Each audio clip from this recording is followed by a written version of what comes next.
بسم اللہ الرحمن الرحیم۔ اسلامی واقعات کے لیے اس چینل کو سبسکرائب کریں۔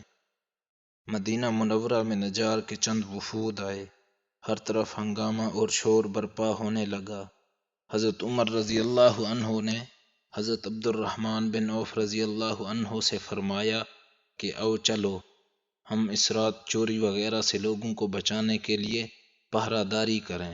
چنانچہ وہ دونوں رات بھر پہرہ داری کرتے رہے اور جس قدر اللہ نے ان کے لیے لکھا تھا نمازیں پڑھتے رہے۔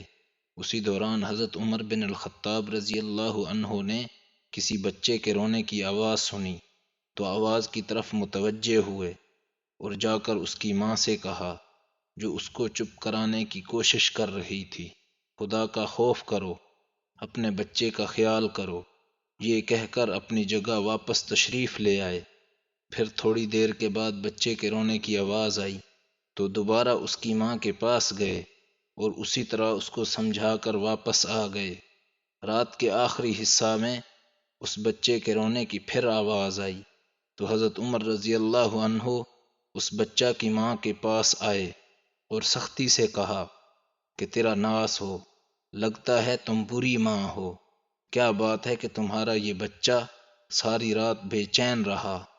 ماں نے پریشانی اور بھوک کے عالم میں جواب دیا کہ اے اللہ کے بندے، تو نے مجھے آج کی رات پریشان کیا۔ میں اصل میں اس بچہ کو دودھ چھڑانے کی مشق کرا رہی ہوں، مگر یہ انکار کرتا ہے۔ حضرت عمر رضی اللہ عنہ نے حیران ہو کر پوچھا کہ ایسا کیوں کر رہی ہو؟ بچہ کی ماں نے کہا کہ اس لیے کہ عمر رضی اللہ عنہ اسی بچہ کا وظیفہ مقرر کرتے ہیں جس کا دودھ چھڑا لیا گیا ہو۔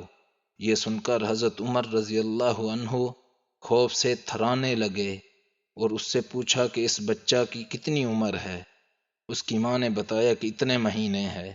حضرت عمر رضی اللہ عنہ نے کہا کہ تیرا ناس ہو، تو اس کا دودھ جلدی نہ چھڑا۔ یہ کہہ کر حضرت عمر رضی اللہ عنہ واپس آ گئے۔ فجر کی نماز پڑھائی تو لوگوں نے آپ رضی اللہ عنہ کی کرت کے دوران آہو بقا کا غلبہ محسوس کیا۔ جب سلام پھیرا تو فرمایا کہ عمر رضی اللہ عنہ کے لیے تنگی ہو، مسلمانوں کے کتنے بچے مر گئے۔ اس کے بعد حالت اسلام میں پیدا ہونے والے ہر بچہ کے لیے وظیفہ کا حکم جاری فرمایا اور تمام علاقوں میں یہ فرمان نامہ لکھ کر بھیج دیا۔